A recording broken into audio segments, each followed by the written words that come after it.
Bem, nós vimos 1 Samuel, né, que mostra como que Deus prepara um rei segundo o seu coração, que é Davi. E 2 Samuel, então, vai mostrar o reinado desse Davi, né? E isso também é mostrado em 1 Crônicas. 1 Crônicas também mostra o reinado de Davi. Então, nós vamos tentar fazer os dois juntos, né? 2 Samuel e 1 Crônicas. No começo de Samuel, mostra que primeiro a casa de Judá ungiu Davi como rei, que foi em 1 Samuel, capítulo 2, versículo 4. Só que a casa de Israel, ou seja, as outras tribos, que o reino todo de Israel era dividido em 12 tribos.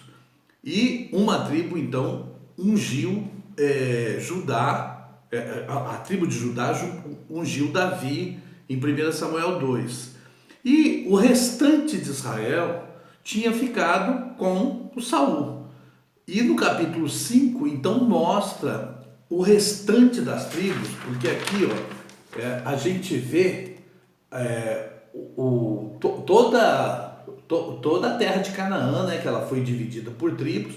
A tribo de Judá, ela recebeu uma herança muito grande assim em relação às outras. E a tribo de Simeão, a herança ficou dentro da tribo de Judá. Então, quando se fala de Judá, aqui também tinha Simeão.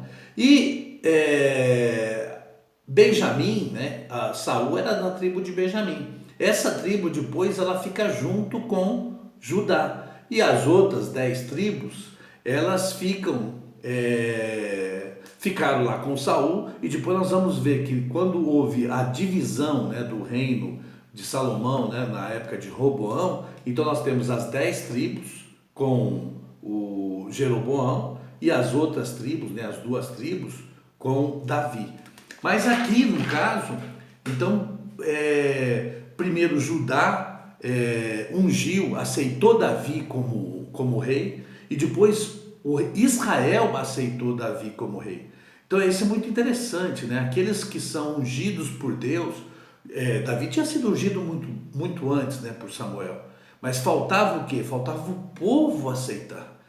E ele não vindicou isso. Ele acreditou que se Deus o tinha ungido, o povo iria aceitar. E ele não mexeu uma palha, né, para ser ungido por Judá ou ser ungido por Israel. Ele não fez absolutamente nada. Ele deixou Deus fazer. Então é muito interessante, né, toda a trajetória de Davi, né? E ele se tornou esse homem segundo o coração de Deus por causa disso, porque ele não fazia as coisas para conquistar para si. Ele esperava Deus fazer. Claro, quando Deus colocava ele numa batalha, ele era um homem de guerra, tal, mas ele confiava em Deus. Isso que é um rei segundo o coração de Deus. A autoridade de Deus é dada para alguém, mas essa pessoa não precisa ela vindicar, ela tentar fazer as coisas. Não, ela pode deixar que Deus vai fazer as coisas por ele.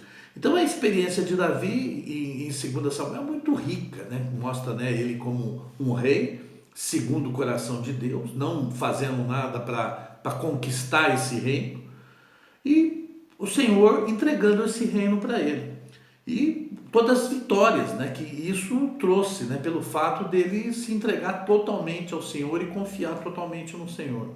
Mas a partir do capítulo 11, há uma mudança de situação. Isso em 2 Samuel, tá? No livro de 1 Crônicas, nesse livro, não mostra erros, né? Só mostra o erro depois do censo que Davi fez.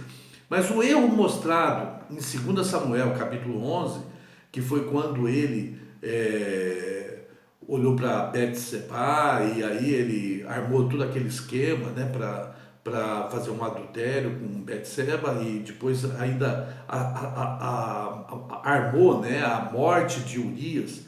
E a partir desse momento, ele continua sendo um rei segundo o coração de Deus, mas ele sofre muitas consequências pela atitude dele.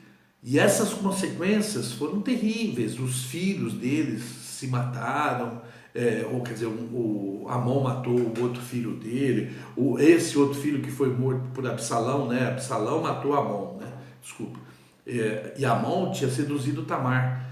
E Absalão, depois ele é exilado, aí ele volta e ele arma todo um esquema contra Davi. Davi tem que fugir. As concubinas de Davi são,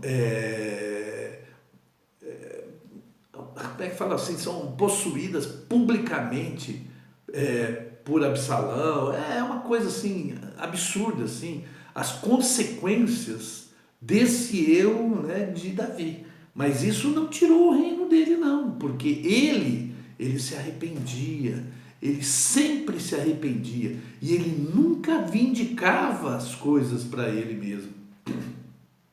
E na verdade, ele tinha um coração, que era o coração para comunhão com Deus. Ele tinha um coração de comunhão com Deus. Isso era uma coisa muito importante. E no final, né, ele faz um censo, e isso está no capítulo 24. Deus não aprova esse censo, mas através dessa situação, a eira de Araúna, ela é comprada. E ali é que é edificado o templo de Deus. Então, um homem segundo o coração de Deus, até os seus erros, Deus utiliza, né, para abençoar o seu povo.